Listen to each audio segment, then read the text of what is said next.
In 1811, in the kingdom of Siam, modern-day Thailand, two boys were born, unlike anyone the world had ever seen.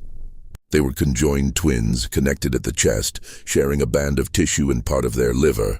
They were named Chang and Eng Bunker.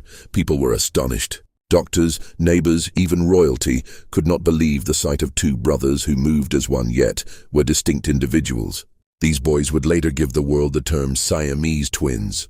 Growing up, every movement required cooperation. Every step, every gesture, every decision had to be perfectly coordinated. Childhood was not easy, but they learned quickly to live together as one body with two minds. Despite their challenges, Chang and Eng were resilient. They learned to walk, climb, and play. They learned to adapt, and in doing so, they captured the curiosity of the world.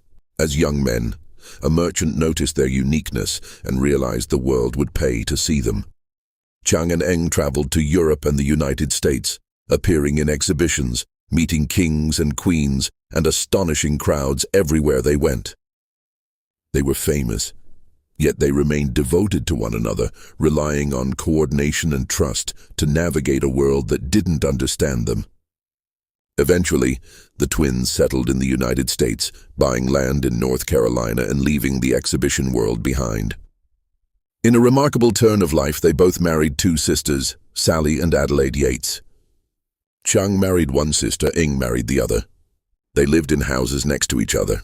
Every week, they divided their time between the two families. Between them, they fathered 21 children, 10 with one wife, 11 with the other.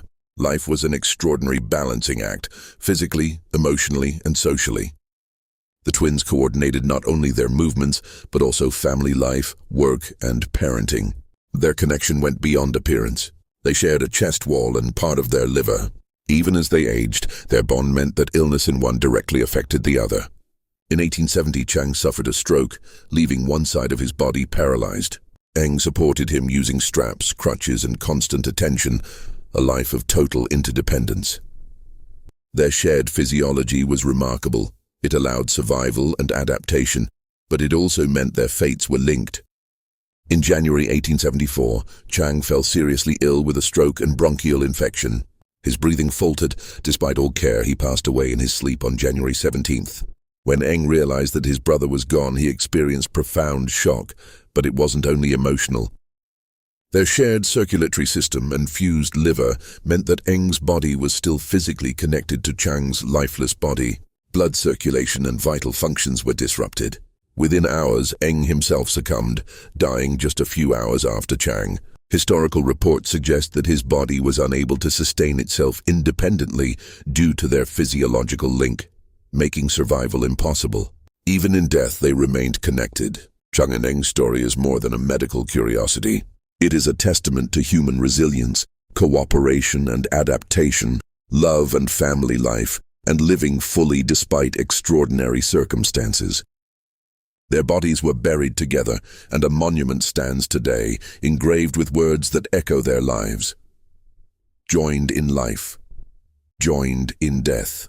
They were not only historical figures, they were pioneers of courage, humanity, and the extraordinary possibilities of life shared.